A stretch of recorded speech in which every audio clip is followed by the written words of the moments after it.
부처님의 10대 명호를 함께 독송하시고 시작하겠습니다. 함께 하시겠습니다. 합장하시겠습니다. 열애 십호 열애 응공 정변지 명행족 선서세간에 무상사 조장부 천인사 불세존 열애 응공 정변지 명행족 선서세간에 무상사 조장부 천인사 불세존 열애 응공 정변지 명행족 선서세간에 무상사 초장부 천인사 불세존. 거룩하신 부처님의 가피가 여러분들에게 가득하시기를 축원드립니다. 불보살님과 조사님들, 수행을 많이 하신 분들과 불교에서 중생이라고 이야기하는 보통 사람들의 큰 차이점은 복덕과 지혜가 어느 정도인가, 소위 복해 부족이 어느 정도인가, 여기에 대별된다라고 합니다. 그런데 그 전에 업장이라고 하는 삶의 장애의 경중이 불보살님, 또 불보살님까지는 아니라고 하더라도 수행을 많이 하신 수행자들과 보통 사람인 중생들과의 차이에 이 업장의 경중이 영향을 많이 미친다. 업장이 무겁고 두터울수록 삶이 힘들고, 그 반대일 경우일 때에 복덕과 지혜가 함께 빛을 발하게 된다. 오늘 제가 여러분들에게 말씀드릴 내용은 어려움의 극복, 주제는 이렇게 되어 있는데, 불교식으로 표현한다면 업장을 줄이고 소멸해 나가는 방법에 대해서 말씀드릴까 합니다.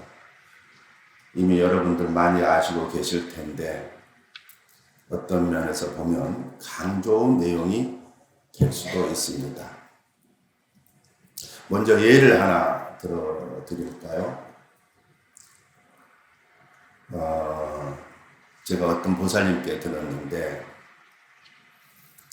당신 아이가 2개월 되었을 때 열이 그렇게 엄청나게 나서 병원에 데리고 갔더니 의사 선생님이 원인을 잘 모른다, 이렇게 말씀을 하시더래요. 아마도 여기에 전문가들이 많이 계시라고 생각합니다만 맞는지 모르겠습니다. 그 보살님 말씀에 의하면 의사 선생님께서 2달 된 아이가 열이 그렇게 많이 나서 갔는데 원인을 잘 모르겠다. 그러면서 나중에 말씀을 하셨는데, 어린 아이는 6개월, 태어난 지 6개월쯤 그 전까지 열이 나면 굉장히 위험하다네요. 생존율이 30%밖에 안 된대요. 그래, 이 보살님 어머니가 어찌할 줄을 몰라가지고 의사 선생님께 살려달라.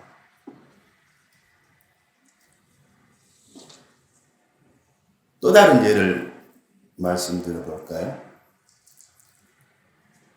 개인 사업을 하시던 거사님이 계셨는데 본인이 가지고 있는 전체적인 금액 플러스 알파에서 60억을 어디다 투자를 했는데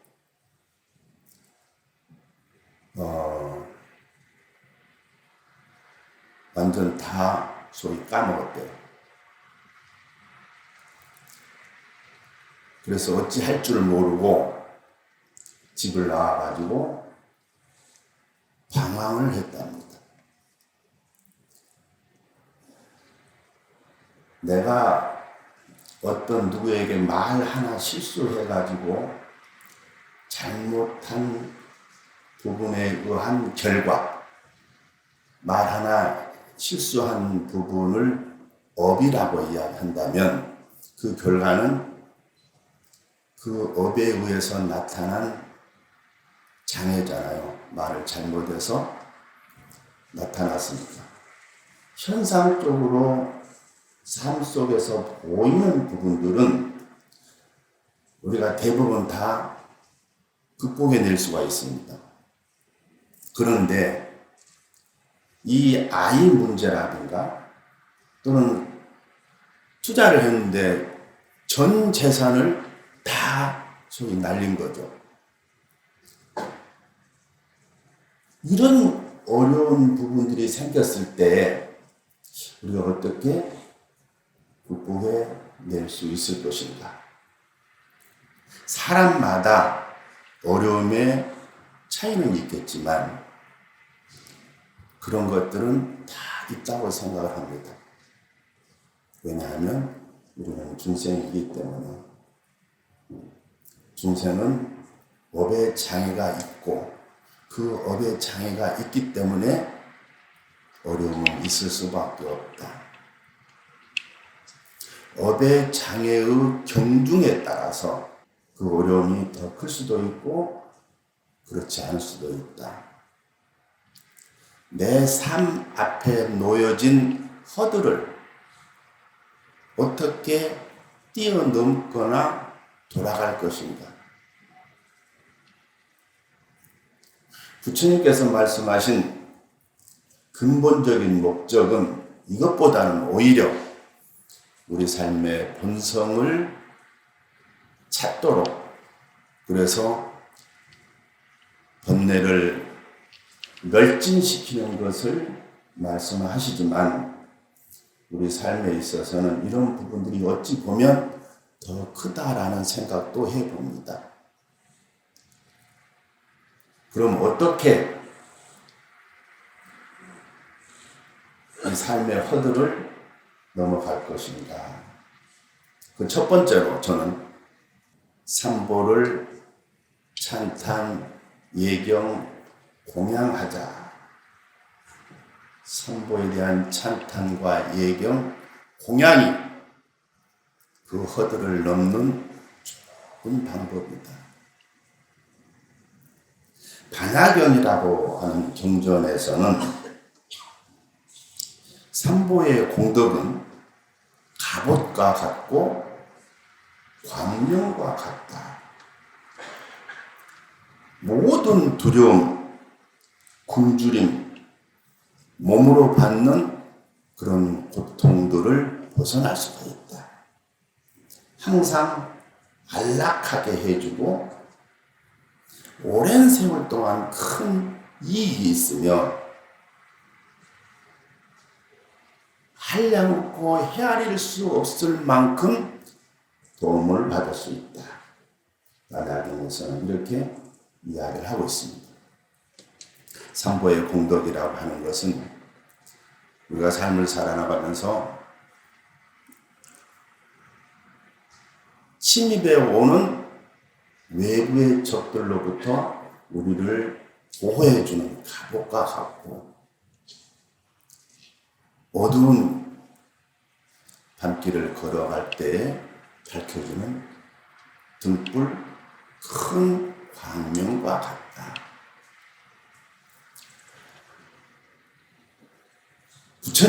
특히 부처님의 공덕은 어느 자료에 보니까 4가지를 이야기하고 있어요. 첫째에 부처님 신체, 몸의 공덕. 두 번째, 말씀의 공덕. 세 번째, 마음의 공덕. 네 번째, 행의 공덕.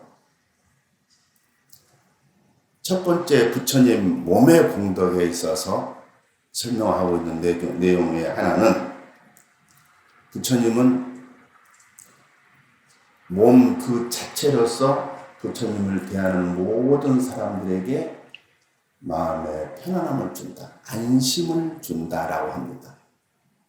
부처님을 뵙는 순간 우리는 마음의 편안함을 느낀다는 거죠. 부처님의 신체 자체가 부처님을 뵙는 모든 사람들에게 마음의 편안함을 준다. 그 사람이 지혜가 높든 낮든, 업장이 두텁든 낮든, 또는 싸움의 전장 현장에 있는 사람이든 그렇지 않은 사람이든 할 것 없이 모든 사람들에게 마음을 편안하게 해주는 공덕이 있다. 두 번째, 부처님의 미간백호상도 이야기하기도 합니다만, 부처님 몸에서는 광명이 있어서 그 광명은 대하든 대하지 않든 모든 사람들에게 끊임없이 비춰주는데, 특히 부처님을 뵙는 사람들에게는 그 광명이 한없이 따뜻하게 다가간다. 그래서 부처님을 뵙는 순간 사실 나는 느끼지 못하지만 그 광명을 나는 느끼고 있다, 입고 있다. 부처님을 뵙는 순간. 그래서 사실 부처님 뵙기만 해도, 내가 뭘 하지 않은데도 이러한 공덕이 나에겐 이미 있는 것입니다. 세 번째는, 부처님은 일체의 모든 존재들에게 편안함을 주신다. 뵙는 순간에 편안함을 주신다. 뿐만 아니라 무해한, 걸림없는 그런 신체적인 부분을 가지고 계시다. 그래서 뵙는 사람들로 하여금 한 걸음 한 걸음 무해한 삶을, 걸림없는 삶으로 나아가도록 몸으로 보여주신다. 부처님의 공덕이 어느 정도 되는가, 특히 신체적인 부분뿐만 아니라 말씀, 행까지의 공덕이 어느 정도 되는가, 특히 신체와 관련해서는 부처님 이외의 모든 존재들이 상세, 과거, 현재, 미래 동안 쌓은 공덕보다, 과거, 현재, 미래 동안의 모든 생명들이 쌓은 공덕이 부처님 몸에 있는 털 하나의 공덕보다 안 된대요. 부처님의 공덕은 이렇게 비교할 수 없을 만큼의 크기를 가지고 있다. 신체의 공덕이 역시 마찬가지이다. 두 번째, 말씀의 공덕은 요 경전에서는 이렇게 이야기합니다. 신체의 공덕이 그렇게 무량한데 말씀의 공덕에 비하면 신체의 공덕은 아무것도 아니다. 진짜는 부처님의 공덕은 어디에 있는가? 말씀에 있다.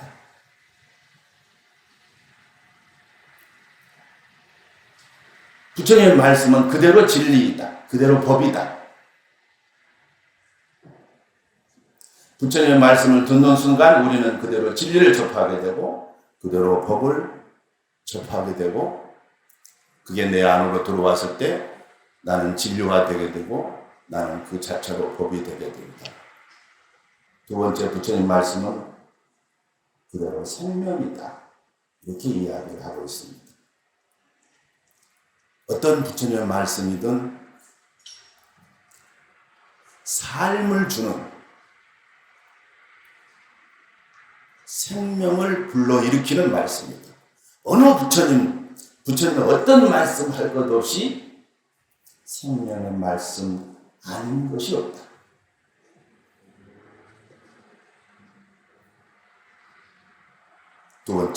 세 번째는 부처님 말씀은 알라그 말씀이다. 이 말씀의 깃들은 공덕은 알락이라는 거죠. 말씀을 접하는 사람 모두가 다 마음의 편안함을 느낍니다. 그 사람으로 하여금 안락하게 해줍니다. 부처님의 말씀의 공덕의 또 하나는 방편이다. 이렇게 이야기합니다. 방편에 여러 가지가 내용이 있는데, 어떤 경우에는 이 사람에게는 이런 이야기를 해주시고 저 사람에게는 저런 이야기를 해줘서 그 사람으로 하여금 마음을 열고 업장을 소멸하고 복덕과 지혜를 쌓게 해주십니다. 그런데 그 내용이 이 사람에게 이야기한 거하고 저 사람에게 이야기한 거하고 다르다. 그런데 어떤 경우에는 똑같이 이야기를 하는데, 지금처럼 많은 대중들이 모여있는 자리에서 똑같은 이야기를 하는데 각기 본인의 분상에서 그 말씀을 듣고 한심을 내고 깨달음을 얻고 이렇게 하게 하신다. 앞에 있는 대중들의 근기가, 소위 불교에 대한 이해가, 진리에 대한 이해가, 또는 삶에 대한 이해가 어린아이들과 어른들은 다르지 않습니까? 각기 다른데 어린아이들은 어린아이들 입장에서 말씀을 듣고 환희심을 일으키고, 어른들은 어른들 입장에서 환희심을 일으키고, 부처님 말씀은 이렇게 해주신다. 한 말씀은 사실 전체적인 내용과 맞닿아 있다. 일음은 원음이다.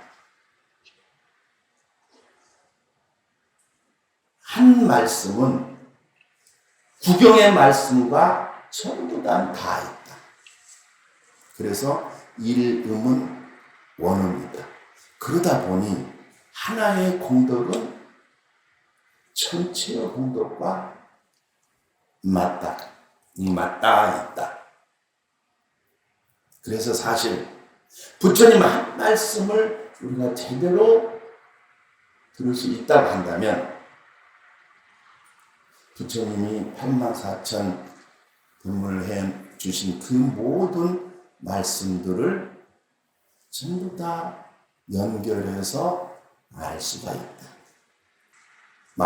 세 번째 마음의 공덕이라고 하는 것은 그야말로 부처님이 가지고 계신 한량없는 자비와 지혜의 내용입니다. 많이들 들으셨을 것 같아서 이 부분은 생략하겠습니다. 네 번째, 부처님께서 해주신 가지고 계신 공덕, 행의 공덕이라고 하는 것은 한마디로 사람들의 근기에 맞추어서 부처님은 늘 살펴주고 계신다. 우리가 부처님께 뭔가를 원하면 그 원하는 것을, 초등학생이 원하는 것이 있으면 초등학생이 원하는 것을 들어주고, 대학 교수가 원하는 것을 있으면 대학 교수가 들어주고, 연세 많이 드신 분이 원하시면 거기에 맞춰서 들어주시고, 아까 부처님의 궁극적인 가르침은 번뇌업장을 다 없애고 복덕과 지혜를 완벽히 갖추어서 이른바 해탈, 성불하자 하는 것에 있지만, 초등학생에게 너 성불해라 이런 식의 가르침이 아니고, 초등학생이 필요한 게 아마 성불은 아닐 겁니다. 부처님은 초등학생이 원하는 그걸 들어주신다는 거예요. 근기에 맞춰서 중생들이 원하는 것을 들어주십니다. 이걸 부처님의 행의 공덕이다, 행의 공덕이다, 이렇게 표현하고 있습니다. 자, 제가 무슨 말씀을 지금 드리고 있는 건가? 부처님 삼보의 공덕, 삼보를 끊임없이 찬탄 예배 공양하자. 이게 내 업장을 녹이는 거다, 줄이는 거다, 이런 말씀을 좀 드리고 있는데요. 삼보를 찬탄 예배 공경하는 것이 사실은 그냥 거룩하신 부처님께 기여합니다, 이게 아니라 부처님은 이런 공덕을 가지고 계시구나 라고 하는 것을 알고 이때에 진정으로 부처님에 대한 공경의 마음이, 찬탄하고자 하는 마음이, 또 부처님께 공양하고자 하는 마음이 나온다는 거죠. 그래서 사실 부처님을 어떻게 보면 느낀다고 하는 게 지금 말씀드린 이런 공덕과 관련된 부분입니다. 이런 것들을 내가 좀 알고 부처님을 생각하면서 찬탄 예배 공경하는 것이 필요합니다. 이 부분 다시 정리해서 말씀드릴게요. 부처님의 공덕은 시방 3세 모든 중생들이 과거, 현재, 미래 동안 쌓은 공덕, 그 부처님의 그 공덕이 부처님 몸에 있는 털 하나만큼도 안 된다. 헤아리고 비교할 수 없을 만큼의 무한한 그런 공덕을 가지고 계시다. 신체의 공덕, 말씀의 공덕, 또 부처님 마음의 공덕, 또 행의 공덕. 이 공덕을 생각하고 이런 거룩하신 부처님께 지금 가르침과 스님들에 대한 건 제가 말씀을 아직 안 드렸습니다. 그리고 나중 기회에 그 말씀, 기회가 된다는 말씀 들으시거나 아니면 여러분께서 이렇게 또 살펴보시면 좋겠고요. 부처님만 하더라도 이런 비교할 수 없을 만큼의 공덕이 있으시다. 이런 걸 알고 부처님을 생각하도록, 부처님의 공덕을 생각하고 부처님의 가피를 생각하고 부처님의 자비를 생각하고, 뭘로? 머리로, 눈으로, 손으로, 또는 내가 알고 있는 지식으로, 또는 삶으로, 나의 행으로, 이런 모든 것들에서 부처님의 공덕을 생각하면서 부처님을 찬양, 예배, 공양했을 때 그때에 말씀드린 업장들이 하나씩 놓을 수 있다. 두 번째는 수행입니다. 업장을 녹이는 방법으로 수행입니다. 아까 말씀드린 아이 2개월 만에 열이 났다고 하는 그 엄마는 어떻게 해결을 했나. 저는 우리 동국대학교 일산병원에만 법당이 있는 줄 알았는데 저쪽 강남 쪽에 어떤 병원에 법당이 있는 병원이 있다네요. 깜짝 놀랐습니다. 그 말 듣고 그 병원에 정말 고마운 생각이 들었습니다.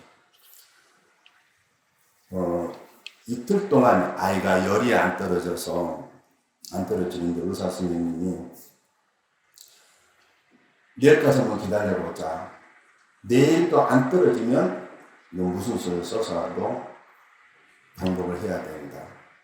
그런데 그 느낌 어투가 이게 좀 가능성이 있는 걸로 안 들리더라는 거예요.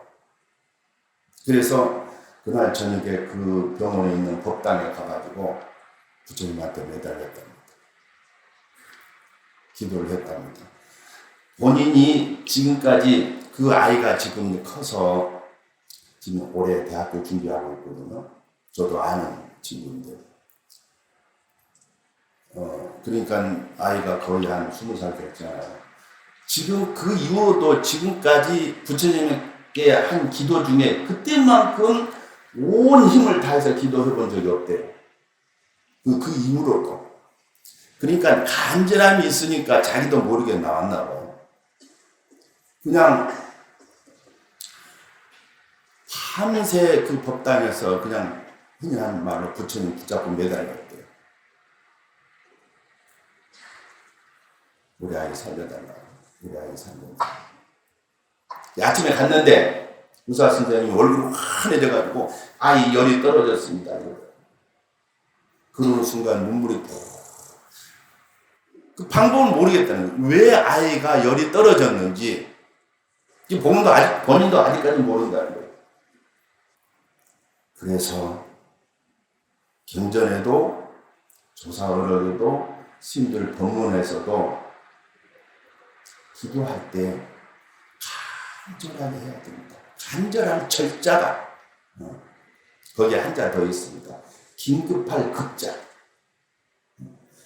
긴급하고도 간절한 마음으로 해야 기도의 성취가 있다. 다른 말로 이야기한다면 내 인생의 허들을 넘으려고 하면은, 그래서 부처님께 매달린다고 한다면 이렇게 해야 됩니다. 아까 60억 투자해서 다 이뤘다는 분은 요즘은 극단적인 선택이라고 이렇게 표현하죠. 여러 차례 극단적인 선택을 하려고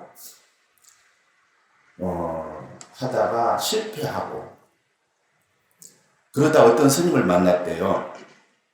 스님한테 제 상황이 이렇습니다. 그러면서 솔직히 저 죽으려고 그럽니다. 그러니까 이 스님이 딱 첫 마디가 오늘 좀 일찍 죽으려고 그러는구만. 어차피 사람 죽잖아요. 좀 일찍 죽으려고 그러면, 그러면서 자네가 지금 그렇게 그 상태에서 죽으면 그거 내생까지 그대로 끌고 가. 그러니까 이거 끊고 가. 내가 죽는 건 안 말리는데 이거 끊고 가. 안 그러면 내생까지 힘들어. 그 말에 그냥 너무 힘들긴 힘든데 그거 끊고 가라. 내생까지 이어진다. 끊고 가라. 이 말이 그냥 딱 건들더라는 거예요. 어떻게 해야 끊는데요? 심의장부 대단히 천번만 하고 가. 그게 뭔데요? 그러니까 심의장부 대단히 그걸 알려주면서 이걸 천번만 하고 가라. 그 다음에 너 그렇게 해도 된다. 우리가 처음에 심의장부 대단히 할 때 혀가 돌아가요. 이게 안 돌아가잖아요. 한번 읽으려고 그러면 천번을 하려고 그러는데 8일이 걸렸대요. 8일. 하루 종일 한 거예요. 이 양반은. 그러고 죽을 거니까 하루 종일 이렇게 심의장부 대단히 처음에 혀도 안 돌아가는 그걸 계속 그렇게 했대요. 그러다 보니까 7일째 8일째 되는 날 그렇게 눈물이 나오더래요. 왠지 모르게 그렇게 눈물이 나오더래요. 그래 이제 하고 나서 스님 다시 찾아가가지고 스님 청구했습니다. 그런데 어제하고 오늘 이렇게 눈물이 나네요. 그러니까 지금 딱 하시는 말씀이 눈물 나? 제대로 안 했구만. 그거 끊고 가야 돼. 1000번만 더 해봐. 1000번만. 이거 할 때 울거나 그러면 안 돼. 그거에만 집중해서 해. 그래서 다시 심의장부 대단히 천독을 했대요. 그런데 천독하고 나니까 뭔가 가슴이 좀 열리고 마음 좀 달라지고 그러더래요. 그 순간에 아는 어떤 분이 전화가 와가지고 이제 그 이야기를 했는데, 그분이 이거 한번 해볼래? 하면서 일을 주더라는 거예요. 그래가지고 고민하다가 그럼 해볼까요? 했는데 그분이 지금 건축업을 하고 있습니다. 한국 불교의 수행을 보면 첫 번째 참선이고, 요새 명상이라고 많이 그러지만, 또 우리가 주로 하는 게 이제 관세음보살이나 이렇게 불보살 명호 부르는 거고, 또 하나는 제가 보니까 심문자고 대단히 기도를 그렇게 많이 하더라고요. 여기저기서.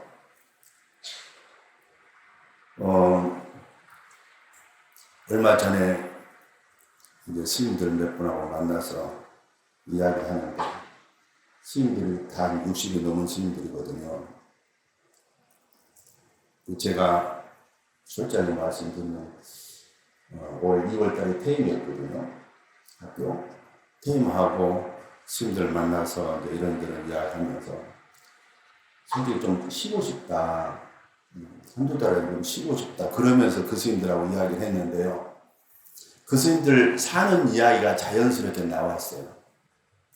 근데 그 중에 한 스님이 신묘장구 기도를 매일 2시간씩 하는 게 지금 현재 20년이 넘었대요. 20년이. 제가 쉬고 싶다는 생각을 했었는데 그 이야기를 듣는 순간 나 정말 너무 부끄러웠어요.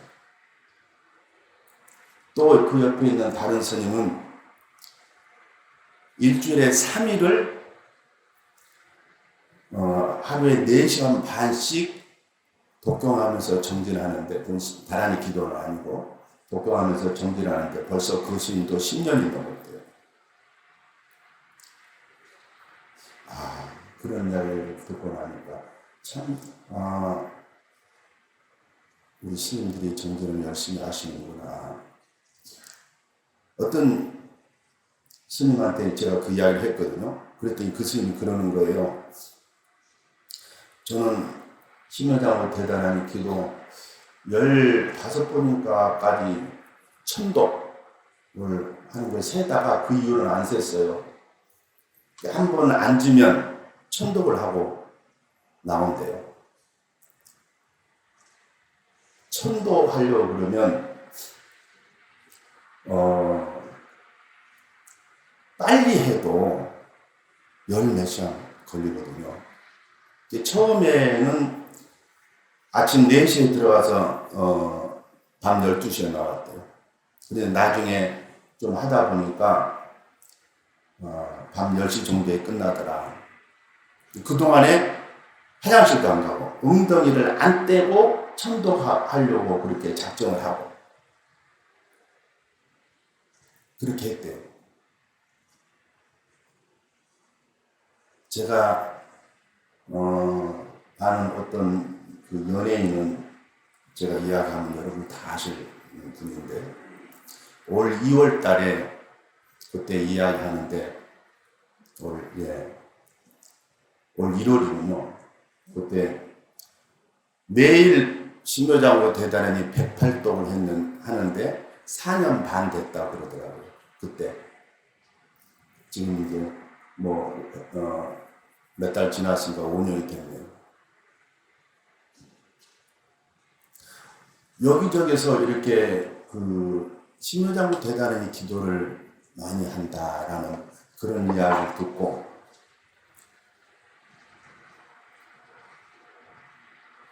또 다른 예도 말씀을 드렸습니다만, 이 정진만이 업장을 녹여주는구나. 여러분 어떻게 생각하시는지요? 그리고 여러분들은 어떻게 하고 계시는지요? 저는 여기 계시는 분들, 많은 분들이 나름대로 정진을 하고 계시라고 생각하고, 그분들께는 그걸 더 열심히 하시라 말씀을 드립니다. 그리고 혹 그렇게 하지 않고 계시는 분이 계시다고 한다면 일일 수행이 반드시 있어야 된다 라는 말씀을 드리고 꼭 실천하시라라는 말씀을 드립니다. 그래야 업장이 소멸됩니다. 그래야 내 인생 앞에 놓인 허들을 넘을 수가 있습니다.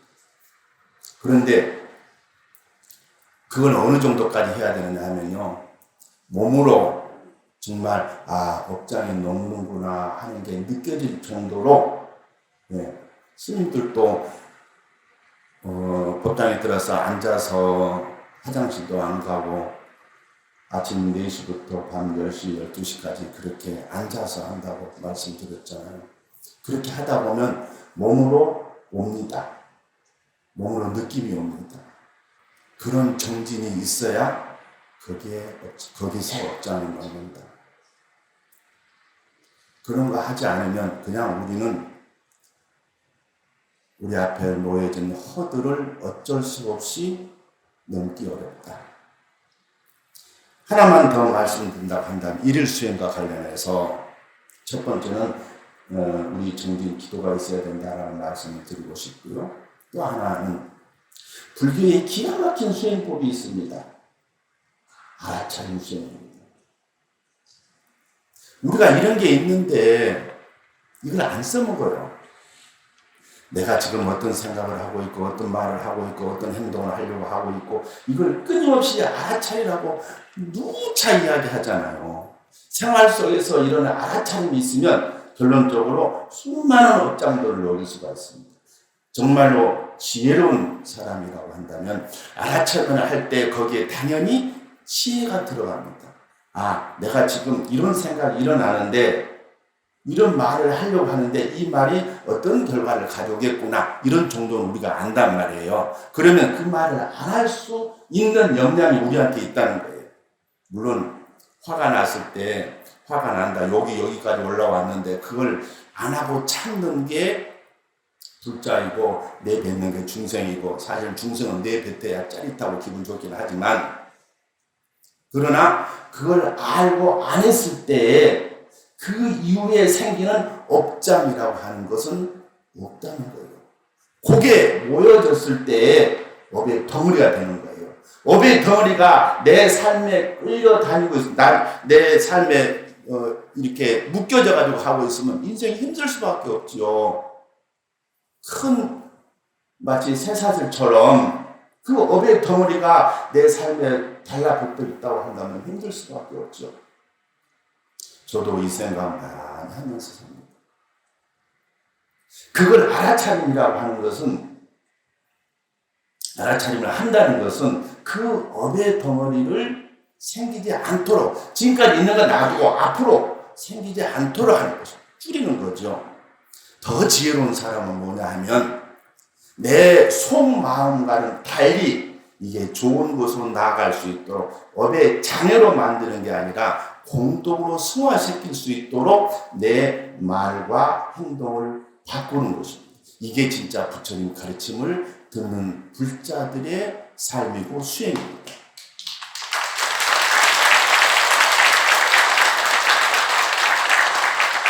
그래서 나한테 지금 내가 어떤 생각이 떠오르는가, 뭘 하려고 하는가 끊임없이 알아차리라고 그랬잖아요. 끊임없이 이빠사나 수행의 대표적으로 이야기하는 게 거기서는 이제 뭐 신수신법에서 여러 가지 이야기하지만 저는 그런 거 놔두고 그냥 일상생활 속에서 내가 어떤 생각 떠오르는 거, 어떤 말을 하려고 하는 거, 그게 좋은 말이든 나쁜 말이든 끊임없이 알아차림을 하자는 거죠.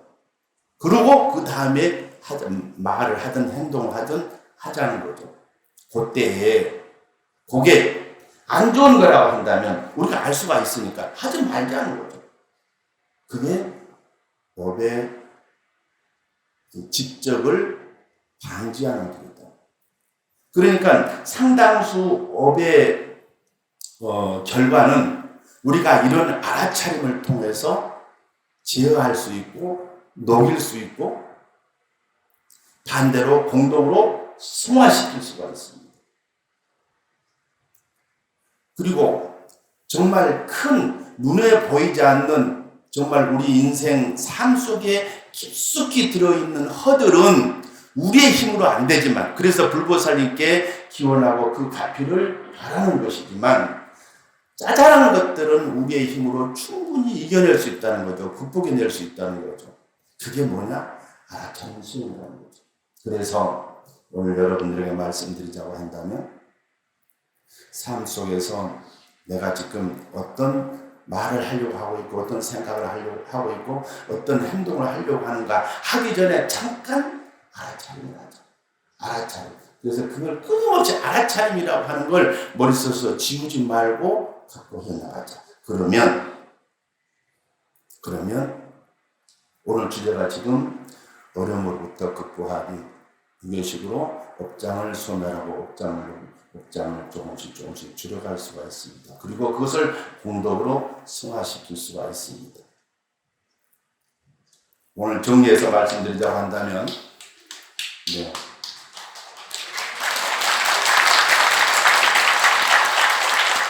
업장을 어기는데 저는 크게 두 가지 말씀을 드렸습니다. 첫째, 삼보에 대해서 끊임없이 찬탄하고 예배하고 공경하자. 우리 그 봉사해 주시자 상을 결사해 주신 자선 큰 스님께서는 부처님법 전하십니다. 이 이야기 계속 하시잖아요. 그리고 그 부처님법 전한다라고 했을 때 거기에도 엄청난 공덕이 있다라는 거 아마 여러분 아실 겁니다. 수면과 관련된 부분, 재물과 관련된 부분, 외모와 관련된 부분, 또 명예와 관련된 부분, 지혜와 관련된 부분, 이런 것들이 부처님 말씀을 내가 알고 있는 내용을 다른 사람에게 이야기했을 때 나뿐만이 아니라 다른 사람에게까지도 그런 공덕들이 쌓인다는 거죠. 그래서 내가 알고 있는 그대로 또 공부해가지고 부처님 법을 끊임없이 다른 사람에게 이렇게 이야기하는 것, 그게 나에게 공덕이 쌓인다. 업장이 아니라 공덕이 쌓인다. 그래서 우리 그 회주 스님 또 공사 우리 원명 주지 큰 스님 끊임없이 이런 내용 말씀하시는 거 잘 알고 계시라고 생각합니다. 그런데 말씀 들었듯이 실제로 내가 해야 그런 공덕이 있습니다. 어쨌든 삼보를 끊임없이 찬탄 예배 공양합시다. 공양도 우리 육복공양 그 내용 있잖아요. 향등, 화과, 담이, 향등, 꽃, 과일, 차, 쌀, 육복공양 그 의미가 있습니다. 그런 것도 살펴보셔서 끊임없이 부처님께 공양하시는 여러분이 되셨으면 하고요. 또 하나, 두 번째, 일일 수행을 하자.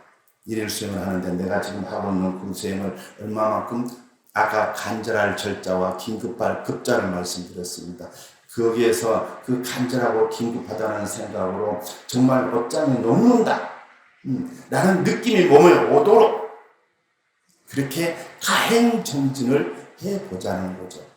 그랬을 때 업장이 녹는다라고 하는 것을 확인할 수가 있다. 또 하나는 우리 삶 속에서 끊임없이 내가 갖고 있는 생각하고자 하는 말과 행동 이 부분에 대해서 알아차림을 하자. 알아차림만으로도 많은 업장을 줄일 수 있고 그것을 공덕으로 승화시킬 수 있다. 그래서 끊임없이 삼보를 찬탄 예배 공경을 하고 내 일상 일일 수행을 하면서 알아차림의 수행을 하면서 살아가는 여러 부처님들이 되겠으면 합니다. 부처님 법 전하십시다. 네.